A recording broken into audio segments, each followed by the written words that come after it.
The Unstable Fables are modern retelling of classic fairy tales that we all know, that we have taken and not only modernized them, but whacked them out so that they're real funny. That's crazy! But let's assume for a second what you're saying is true. Every kid at some point has been told the story of the tortoise and the hare, and they pick up on the idea that this is not that story the way they heard it told at bedtime. It's those elements, but twisted around. A card that says no naps? No naps! Everyone loves naps, but there's a time and a place for naps. We have the great benefit of using classic fairy tales that have become classics by virtue of the themes that they themselves have at their core. I love it. I've always loved stuff like that, like stories of what happened before Dorothy got to Oz, you know, or what happens. Like I just love. I think that stuff is so creative and imaginative. I think it's really brilliant. That too is a fun fact. The Tortoise and the Hare is mainly an action movie and even kind of a buddy film. My dad says I'm not supposed to talk to you. My dad says that too. The two fathers are very competitive with each other. Years later, they're still holding a grudge against each other because of the way that this race went down. It's basically what happens after, you know? It's the tortoise and the hare meeting up again, and they're gonna have that race and battle each other again. See you at the bottom! I play the son of the hare, and he's trying to get me to be the big jock and get into it, and I'm really, you know, it's kind of the science geek kid. How do you know how to do this? Lakes usually are the meeting place for high and low pressure systems. It's a little twist.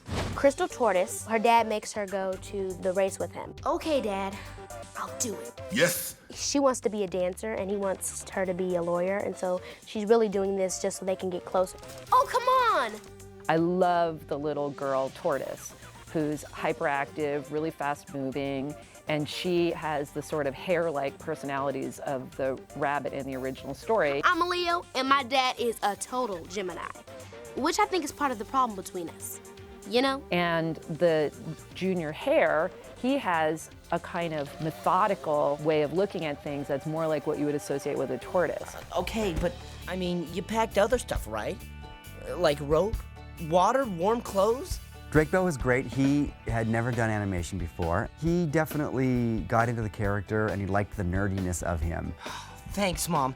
The race is about to start and we need food and camping gear. Drake is very sympathetic, and he brought to his role where he's the character who's not living up to his father's expectations. Let's blow this dork fest. He brought a lot of sympathy to that part, that you end up feeling bad for him. He just wants to be himself. I can't believe you think I'm gonna do the Mount Impossible adventure race with you. What? It's weird, because you see a character and it could be any voice. It's really up to the director, you know, you just gotta talk it and figure it out.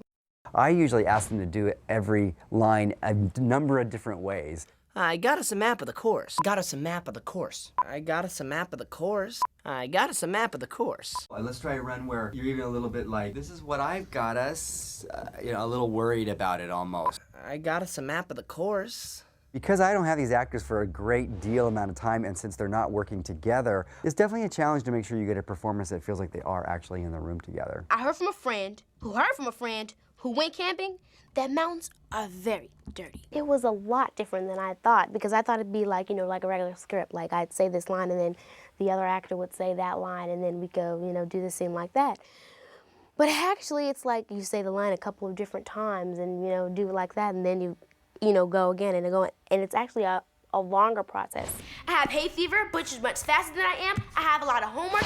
I'm afraid of Sasquatch, and my room is a total mess. Kiki's so funny and bright and kind of cheerful and slightly aggressive in her role, which works because her father just wants to control what she's doing, and she seems to be chafing at it a little bit, and so in a funny way she's a little bit rebellious, and it's under the surface with her performance. Yeah, it's not so fun having Walter J. Tortoise as your father either. She is a ball of fire, and so she really understood whenever I told her who Crystal was. She just would like start like singing and dancing, and I think Kiki probably has a song going in her head all the time, and that's who Crystal was. And so when I asked her, I said, well, can you kind of like bring that song out? Bam, in a second. She was just giving me the little dance moves and showing me how Crystal should be dancing and how Crystal should be posing. It's impossible to be mad at someone if they dance with you. it says humming in the script. So I just made up like a little humming noise myself, and the whole time I was just like, oh, you know, moving around dancing.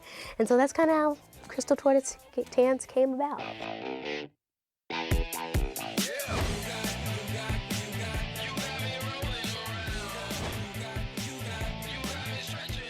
And that's Crystal's Tortoise Dance.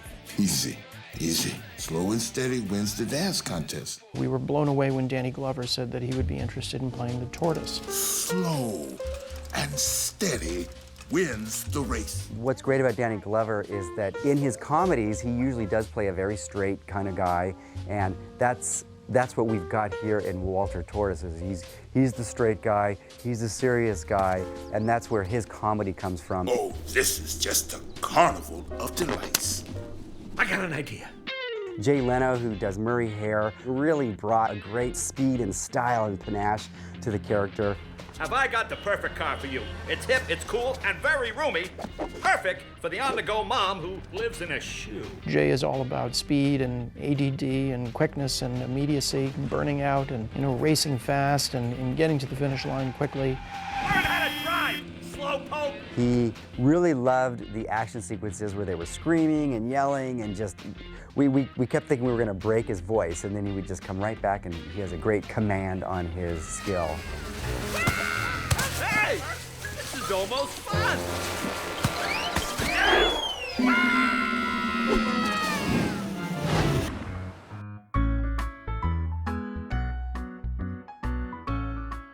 We wanted to design a world where it would look appropriate and funny to have animals walking around living a kind of human lifestyle.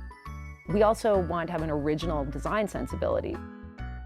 When we first started designing the characters, we actually looked at some of the properties that Jim Henson has designed in the past. So we really tried to help use a little bit of that consistency, the wacky eyes, the over-the-top characters, being a little bit more kooky with the designs, letting ourselves go a little bit, you know, over the edge. I think that audiences will see these movies as having characters that are a little bit off-center, a little bit quirky, a little unusual, and we hope this movie will resonate on multiple levels. This race is stupid. It doesn't have anything to do with us. Exactly. In the morning, let's quit and head down the mountain. If our dads want to race, let them finish it by themselves. Yeah. Yeah. When you tell that story in a new way, because it's you know, you've heard it for so many years, it sparks the interest, you know, it makes the kid want to go, oh, what happens next? Wow! We've really tried to make a lot of the humor so that the parents will have something to watch as well as the kids will have something to watch. I'm really looking forward to that. I think the audience is really the whole family. You've always been a winner to me, Dad. I have? If there's one moral in all the stories, it's a real affirmation of the closeness of the family unit. Hug. Yeah, hug.